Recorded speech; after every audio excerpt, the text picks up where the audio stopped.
Right, so the bloated satsuma that is the President of the United States, Donald Trump, has now issued global tariffs on steel and aluminium imports to the US, widening his infinitely stupid trade wars even further, this time to the EU and here in the UK. Trump maintains that this is in the interests of US consumers and industry, when the cost of the tariffs is very much imposed on the US customer. It's not sinking into his thick skull yet. But equally it affects exports to those nations supplying it, so you can imagine it has been met with much ire and criticism and defiance, particularly from the EU, who have already retaliated with countermeasures of their own. However, where the EU is flexing some muscle, and is in a stronger position to do so as a collective, our jellyfish of a Prime Minister, Keir Starmer, appears to think he can secure a special deal because of the special relationship. But Trump's response, and backing down from tariffs previously, has only come from displays of strength against him, not weakness, and Starmer is acting every bit the craven coward here, and it's unlikely to work. It's disappointing that the US has imposed these tariffs on steel and aluminium. We're champions of free and open trade, but our response to this is a pragmatic one, and it's to continue negotiating rapidly for an economic agreement with the US with the potential to eliminate additional tariffs, because we know that's in the best interest of UK businesses, and that's the kind of cool-headed, pragmatic approach that we're going to continue, where we engage closely and productively with the US. It's quite a contrasting response to that of the EU. Ursula von der Leyen saying, quote, the EU must act to protect consumers and businesses, and has gone on to impose tariffs in response of a value of up to 26 billion euros to match the value of their exports in this area to the US. So a purposefully conciliatory approach? Could some people call it a weak response? Well, we're in a very different position than the EU. As a result of the Prime Minister's trip to Washington last month, the UK and the US have been negotiating rapidly for an economic agreement. And so we're in a position where that negotiation is ongoing, and these global tariffs, if you like, have landed in the middle of that work. So we don't want to be pushed off course by this. We want to carry on with our rapid negotiation toward an economic agreement, because we think that that's in the best interest of British businesses and the British public, to try and get that economic deal with the US to support British businesses and their trade with the US. I get that. It's almost sort of even more surprising, given the supposed warmth between both sides, given the goal of a free trade deal, and given the lack of a significant surplus between the two countries, that these tariffs have been imposed on the UK. I guess I'd come back to the big picture point that bullies respond to strength. We're not responding with strength. Well, look, I think it's important to recognise that these tariffs are global tariffs, which have landed in the middle of our negotiations, as it were. So the negotiations that we're having with the US toward an economic agreement have been ongoing following the Prime Minister's successful trip to Washington last month. These global tariffs have landed in the middle of that process, but we think the right response is to continue pragmatically, cool-headedly, without a knee-jerk response, but toward our economic agreement that we're negotiating with the US to secure, because that's in the best interests of the UK.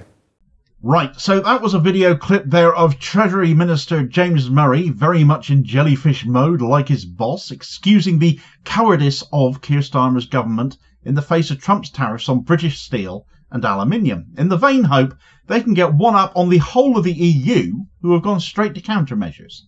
Hand-wringing is the order of the day. We get a smack in the face, a kick in the proverbials by the big orange man baby, and Starmer is still bootlicking for a trade deal.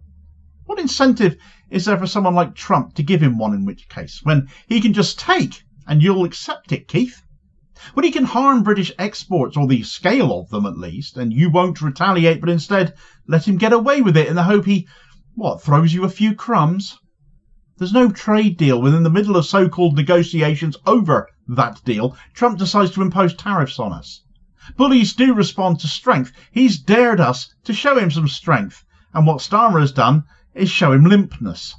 We've seen that of Trump already, as he has backed off from Canada when they have reciprocated with tariffs, backed off from Mexico, backed off from China, and he will back off from the EU.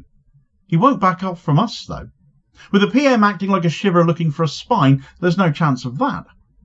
Donald Trump's decision to impose a 25% tariff on steel and aluminium imports is a continuation of his idiotic belief that by making goods more expensive for Americans, reliant on the import of certain amounts of certain goods from other countries, his argument is that tariffs are necessary to protect American industries from unfair competition and to bring manufacturing jobs back to the US. All it actually does, however, is lead to higher costs for American consumers, strained international relations, and retaliatory measures from trading partners, unless you're a coward like Keir Starmer. What makes Starmer's cowardice here especially sickening, though, is that the UK, despite narratives that might imply otherwise, is not even a major exporter of steel and aluminium to the US, yet they're still feeling the impact. According to trade body UK Steel, in 2024, the UK exported 180,000 tonnes of semi-finished and finished steel to the US, worth £370 million. Sounds like a lot, doesn't it? But that actually only accounts for some 7% of UK total steel exports by volume and 9% by value. The largest export market for the UK in these materials is far and away the EU.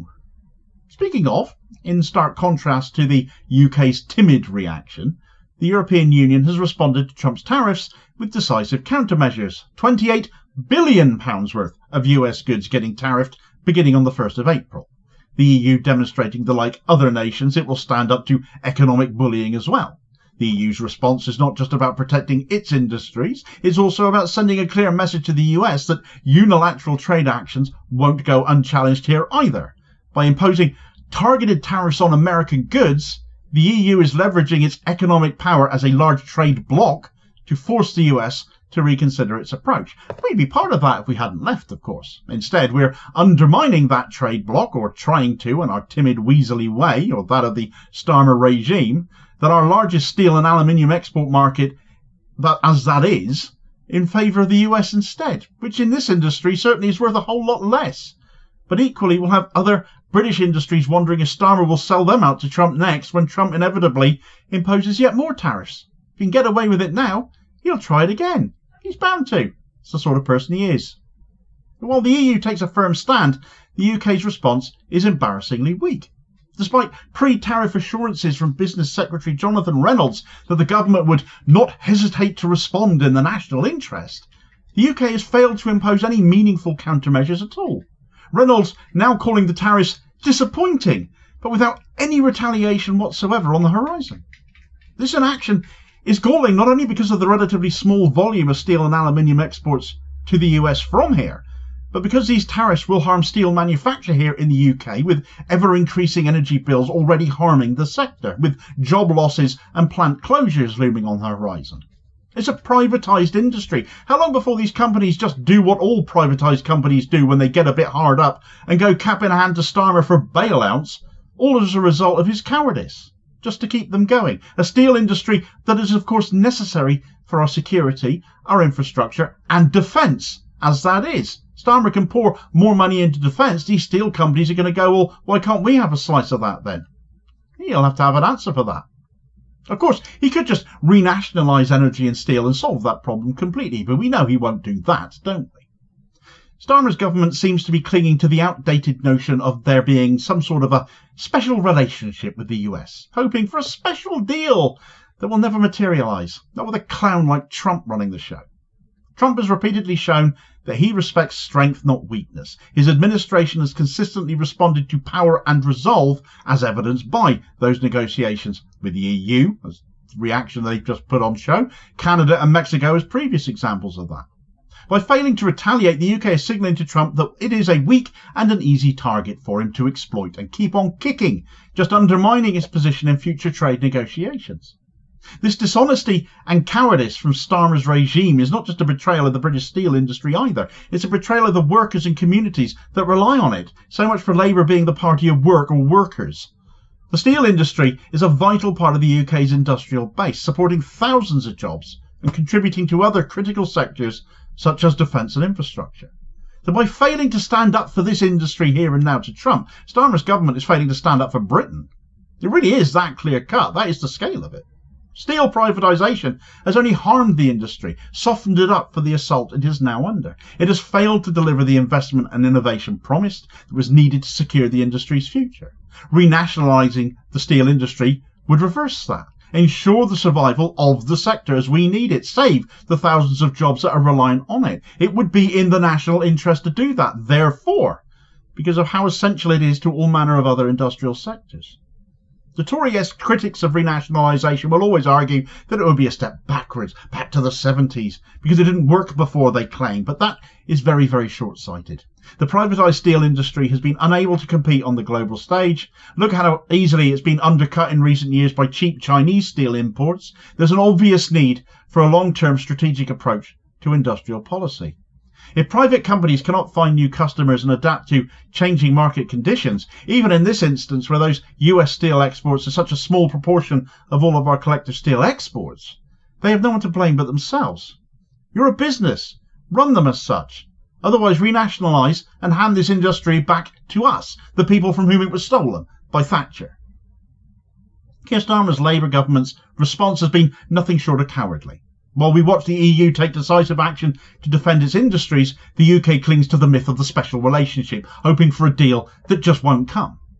And this inaction is a betrayal of the British steel industry and the workers and communities that all rely on it. This government's dishonesty and weakness in the face of Trump's bullying is just plain unacceptable. Man up. Starmer needs to grow a spine or get out of the way, because this is a real tough decision. This is a real hard choice. And it seems Starmer only has a spine when it comes to punching down on the elderly or the disabled. Those aren't hard choices. Those are the easiest and most craven and cowardly.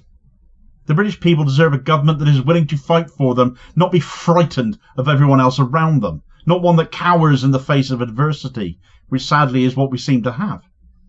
Speaking of the disabled and easy choices for the Starmer government to make, though, it seems there will be no exceptions made for the most severely disabled in the upcoming cuts to welfare planned by Starmer's government. If you are so disabled you can't possibly work, there's no protection for you from Labour cuts. This is the sort of man Keir Starmer is. A bully to the disabled, because he is too small and too weak and too nasty to stand up to those punching down on him and punching down on the UK like Trump is right now. And just when you figure you can't despise him any further. Get all the details of that story in this video recommendation here as your suggested next watch. Please do also hit like, share and subscribe as well so you don't miss out on all new content dropping daily as well as helping to support the channel at the same time, which that does, which is enormously appreciated, holding power to account for ordinary working class people. And I will hopefully catch you on the next vid. Cheers folks.